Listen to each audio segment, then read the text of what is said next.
pero tal vez va a haber unos que sí lo apoyen. Ajá.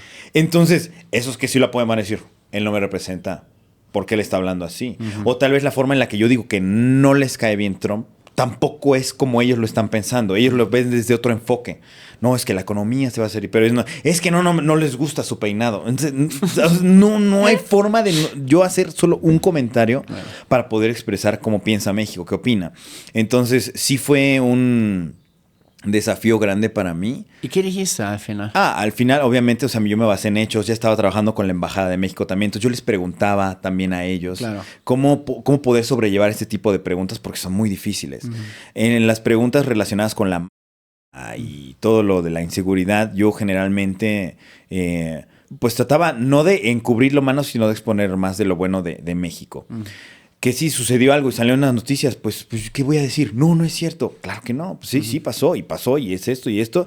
Y aparte no es la primera vez, ya había pasado esto, tenemos el antecedente de esto y el otro. Pero ¿qué creen? También en México tenemos una cultura buenísima. Tenemos unas comidas que ni siquiera las han probado, unos lugares que en su vida se imaginan que existen. Se los voy a presentar, chéquense. Este es el Sótano de las Golondrinas y tenemos aquí el arco de que no sé qué, y Guanajuato. Y esto. Entonces la gente se empezaba a enfocar más en eso y ya no tanto en lo malo. Y yo creo que eso me ayudó mucho. Sí. Bien difícil, ¿no? De luchar constantemente contra ese muro de estereotipos al final, ¿no? Y claro, como existe esa teoría de cuáles son las noticias que más se viralizan, que más se propagan, y siempre son sobre todo negativas, drama. Sí, es lo que más rápido se esparce. Sí. Claro. ¿Y sabes qué me pasó? Por ejemplo, yo ya llevaba 1 año y medio en el programa, ya exponiendo lo bueno, ya la imagen de México había cambiado y de repente sale Coco, la película. Entonces la gente, todos los coreanos se volvieron locos con la cultura mexicana y me llevaban a las salas de cine a yo sentarme después de la película a platicar con los coreanos acerca de nuestra cultura. Entonces yo les explicaba, así que no, la cultura del Día de Muertos, el otro. Y al poco tiempo sale Narcos. Sí. Y lo aniquiló básicamente todo el trabajo positivo de años que llevaba, porque pues a final de cuentas pues, sale Narcos primero, luego Narcos México y no sé qué, entonces no. Y otras películas de Estados Unidos que todas, ya sabes, que empiezan en Tijuana con balazos. Sí.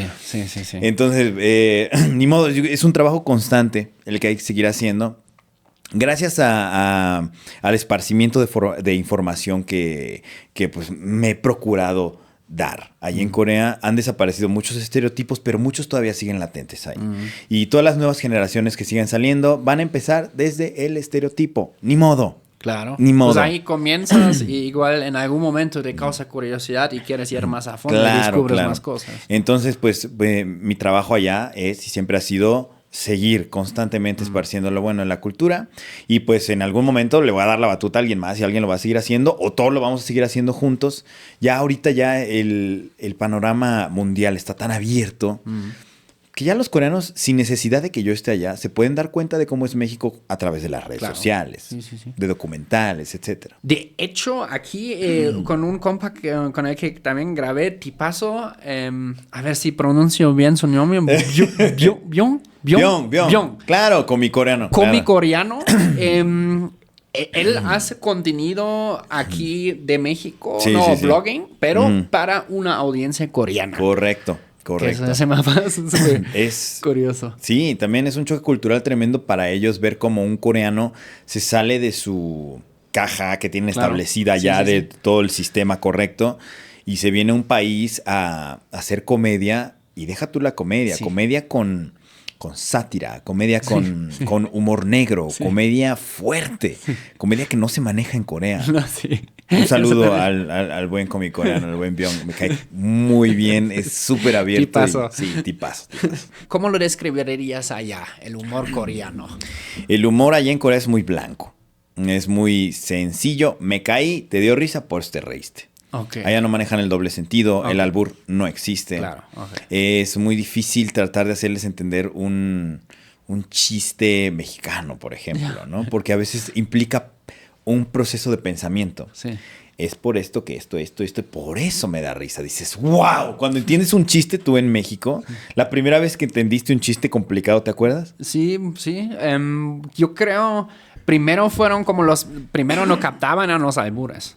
¿Sabes? Ok. Pero eso ya es como, complicado. por eso son geniales, porque son como más complicados. Porque no las cacho la primera vez. Ahora tengo que tener cuidado que no yo me alboree solo hablando. Sí. Ahorita ya las cachas, ¿no? Te juro, güey. Ya las cachas bien, Y bueno, pero son tan simples también a la vez, ¿no? Y la vez que me dijeron era de, what the fuck, güey. Sí. Porque cuando ya estás enterado, dices, no manches. ¿Cómo tan que simple, Pino pero Suárez? Sí, y todo el tiempo me decían esto.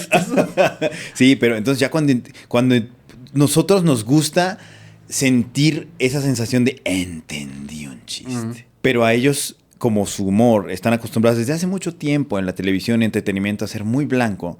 Si tú les pones algo complicado, le van a hacer, y pierde totalmente el chiste. Porque cuando tienes que explicar un chiste, pierde pues totalmente. Ya no es chiste, ¿no? Sí, entonces, mi humor se ha simplificado. ¿Ok? Todavía entiendo el humor mexicano y lo puedo hacer. Pero cuando estoy allá en un programa de televisión, yo tengo que simplificar mi humor a un nivel muy, muy básico y muy directo para que pueda congeniar con ellos. Ok. Como, bueno, antes dijiste, me caí, te reíste. Algo, ajá, me caí, te reíste. Ajá, es slapstick o también chistes más directos. Puede ser de la apariencia de alguien. También puede ser acerca de que alguien se equivocó en algo y que tú lo das a notar. Ok. O sea, es tan simple, pero a veces, si lo sabes hacer bien, porque los comediantes de allá, eso lo saben manejar muy bien y es muy efectivo. Puedes tener a la audiencia así agarrado del estómago riéndose todo el tiempo. Pero, por ejemplo, allá no hacen stand-up. Y es algo que yo diría que se podría hacer, siendo el humor tan sencillo, se podría hacer. Pero el stand-up generalmente requiere un poquito más de sátira, un poquito más de, ¿sabes? O sea, ser duro con la gente. Sí. Pero como haya todo lo de la jerarquía y el respeto está, claro. Pues, o sea, tú no puedes hablar de un anciano, tú no puedes hablar incluso de alguien mayor que tú mal, porque ya te hace ver mal ante la sociedad. Entonces yo creo que por eso es que no hay. ¿Hay como tal cosa como carnaval? Bueno, aparte de que es como algo que se ha establecido mayormente en países que han tenido una influencia cristiana, ¿no? Pero, por ejemplo, el significado de carnaval en muchos lados diferentes es justamente nos salimos durante 3 días de todas estas normas y todo esto y nos valen madres y ya el lunes otra vez todos bien crudos, pero sí todos bien al trabajo. Carnaval, así como tal, como lo conocemos nosotros, no tienen. Okay. No tienen. Tienen festivales y así, pero todos son muy, muy pacíficos. Si nos ponemos a buscar algún equivalente, sería casi el día después de trabajar, a ellos les gusta tomar un montón. Okay. Hay una cosa que se llama Hueshik, que yo considero que es su carnaval diario. Okay. Son tan eficaces, ya lo integraron todos los días. Todos los días. Carnaval diario. O sea, tú terminas de trabajar y entonces el jefe dice, hey, vámonos de Hueshik. Hueshik significa como una junta para tomar. Pero, a ver, ¿eso es una pregunta o una afirmación por parte del jefe? Es una afirmación. Okay. ¿Crees que va a ser pregunta ya con la jerarquía? Entonces, vámonos al Hueshik. Sí, señor. Y entonces todos se van ahí a lugares para tomar porque ya la cena en Corea es como a las 6, 7 de la noche. Okay. Después de esa hora ya no hay lugares para cenar, solo para tomar. Entonces, salen de la empresa, vámonos de Hueshik. A las 10 de la noche ya están tirados en el piso. ¿Pero qué les dan o qué? Soju, el soju, ese como su bebida tradicional allá, que es la botella verde, a lo mejor la has visto. Sabe alcohol etílico, en lo personal no me gusta para nada, pero se la empinan como si no hubiera un mañana. Y es de, salud, y allá no toman solos. Allá siempre es de, vas a hacer, brindar, si tú vas a tomar, tienes que brindar con todos y todos toman. ¿Y quién crees que generalmente hace el brindis? Pues el jefe, ¿no? El jefe, sí, el jefe. Y dice, bueno, a ver, vamos, para empezar está bien, ¿no? Para empezar, bueno, todos, salud. Y les llena el vasito luego, otra vez. Y platican tantito. Y si el jefe agarra su vaso, todos lo agarran. Okay. Y entonces todos tienen que tomar. Entonces todos a las 10 ya están en el piso tirados. Bueno, si el jefe toma como... Sí, como perro. El jefe toma como perro. Y entonces al siguiente día, a las 8 o 9 de la mañana, ya están todos en la empresa ojerosísimos, utilizando, pero ahí están. Entonces ese sería el equivalente a su carnaval. A la madre. Sí, el juez. Qué eficaces. ¿Sí? Diariamente, carnaval. Sí, sí. Y luego ya a los, yo qué sé, 50, 60 años, tus piedras en el riñón. No, sí. Pero bueno, se dice que la comida en sí ya compensa tal vez algunas cosas. Porque tiene la fama que con la japonesa que también, que por las dos que son bastante sanas. Sí, el kimchi, que es bueno, pues uno de sus elementos más famosos de la comida, que es col fermentada, muchas verduras en su comida. ¿No? Ajá, muchas. Muy bueno para la flora intestinal. Exacto. Carnes también, bueno, carnes no tanto, no son tan buenas para el intestino, pero sí muchas sopas naturales de todo tipo. Ellos utilizan también muchos ¿cómo se llama? Hongos y así para cocinar. Muy buenos, muy saludables. Entonces yo creo que ahí se compensa. O sea, yo una vez me puse a pensar, ¿cómo es posible que beban tanto y haya abuelitos de 100 años, 102 años? Era para que a los 37 dices ya... O sea, yo tengo una teoría. ¿Cuál es tu teoría? Que era el jefe, pero cada segundo vaso de él era como de agua. Estuve engañándolos todo el tiempo, ¿no? El resto. De hecho, sí bueno, yo ya desarrollé mis técnicas para zafarte de los fueshi. Ajá. O para no tomar en los fueshi cuando te hacen tomar tanto. ¿Qué haces? Ahí te va. ¿Cuál quieres saber primero? ¿Para zafarte de los fueshi o para no tomar tanto? Primero para no tomar tantos. Ok, para no tomar tanto. Generalmente está la persona de mayor edad, ¿ok? Y esa persona, allá les gusta que el menor les haga como que gestos tiernos. Así como de, ay, señor. Por ejemplo, si tú eres mayor que yo, entonces yo tengo que decir Hyung. Hyung es hermano mayor. Y tengo que llegar a decirte, ay, hermano mayor, ¿cómo estás? Te quiero mucho. Así, ¿no? Actuarles tierno. Entonces te paras y siempre estar parado. Es el primer tip. Siempre estar parado y sirviéndole a él. ¿Cómo estás? Te quiero mucho y no sé qué. Que tome. Pones el ambiente, ¿no? Y lo haces tomar hasta que se desmaya y te vas. Pero eso solo funciona si eres el más joven, güey. Sí, claro. Sí, es cierto, sí. Es que ya soy ruco. No manches. Si eres ya más grande, no te queda otra más que gastar dinero. ¿Cómo se le hace? Empiezas así, te tomas 1 o 2, ya no quieres tomar, vas y dices, hey, ya pagué todo, yo me tengo que ir, pero ya pagué todo. Entonces te aplauden. Es la única que... Ok, es la única que te funcionaría así rápido para zafarte. Okay. Ahora, si no quieres... sí, para no tomar tanto y para zafarte. Otra para zafarte cuando tengas la edad que tengas. Allá se sale mucho a fumar, ¿no? Entonces, aunque tú no fumes, tú puedes decir que vas a salir a fumar y ya nunca regresar. Entonces, para que no te digan a dónde vas o para que no se salgan a fumar contigo. La bomba contigo, de humo, ¿no? Ajá. La famosa, literal. Ahí te va. Yo tengo mi instructivo. Primero finges que te llega una llamada. Ajá. Hay aplicaciones que te pueden mostrar que te está llegando una llamada falsa. Coreanas. Aplicaciones coreanas. Tutorial para que no te salgan piedras en los riñones. Ajá. Entonces te llega así como las llamadas así de Samsung o de Apple. La contestas. Ah, sí. Entonces, mientras la contestas, les haces esta señal a ellos. De que te vas a salir a fumar, te sales y ya nunca regresas. ¿Y no te la reclaman el día siguiente? No, hey, oye, te fuiste. Porque se ponen tan pedos. Dijeron... Que ya ni se acuerdan. Sí. Cristian, ¿en qué momento se fue? ¿Y dónde está? Y luego siguen tomando y ya al día siguiente, ¿ya qué hora te fuiste? Pues ahí estuve con ustedes. ¿Sí? ¿No te acuerdas? Pero en la foto no estás. ¿Quién les tomó la foto, estúpido? Pues sí es cierto, sí. Una cosa así.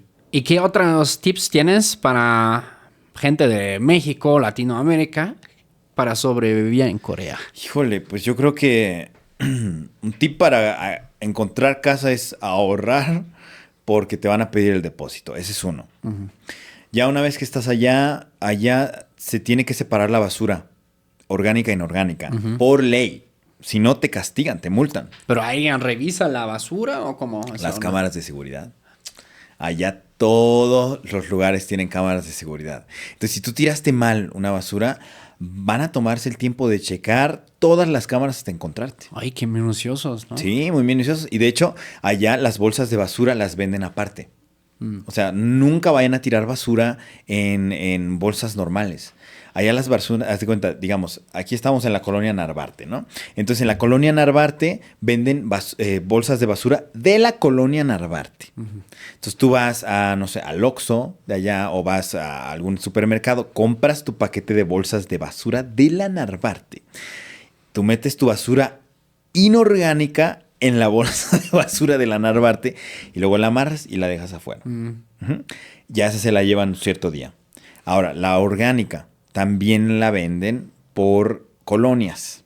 Entonces tú vas y compras aparte tu bolsa de basura orgánica y ahí pones todo lo orgánico. Y aparte está la reciclable, que son, no sé, las bolsas de las botellas de plástico, las bolsitas, todo. Ahí tienes que ponerlos separados. En el caso de que tú pongas algo inorgánico en lo reciclable o algo reciclable en lo orgánico o viceversa, te ponen es como una estampa roja en la bolsa. ¡Paz! Que si tienes 2 días para corregir esta bolsa de basura. Si no, te vamos a multar y la multa es como, yo creo que es unos casi 20,000 pesos. Hola. Sí. No manches. Sí. Y son cosas que pues valen la pena saber. Sí, ¿no? sí, yo no sabía y una vez me regresaron mi bolsa de basura a la puerta de mi casa. ¡Hala! O sea, y no te lo tomaste no. como súper, porque claro, ¿no? Yo me acuerdo que una vez hicimos eso en un depa con roomies cuando era estudiante, pero güey, nunca fregaba, ¿no? Ya era como el último paso para que ya entienda, güey. O sea, muy drástico. Sí, pues, ¿no? sí, o sea, a mí me sorprendió llegar a mi casa y enfrente de la puerta estaba toda mi basura tirada. Dije, qué hijos de la chica. ¿Por qué? No, con la pura estampita está bien, sí entiendo, pues tampoco estoy estúpido. Pero pues sí, o sea, sí me impresionó. Dije, ok, aquí se toman la basura muy en serio. Regresamos a la parte de que el país es muy chiquito. Entonces, todo lo de la reciclada de basura es necesario porque pues, no hay lugares donde acumular tanta basura, ¿no? Y tienes que aprender eso sí o sí. No puedes de que tirar mal la basura porque te van a multar. Digo, si tienes mucho dinero, pues adelante, ¿no? Pero pues te lo recomiendo porque allá te tienen en la mira.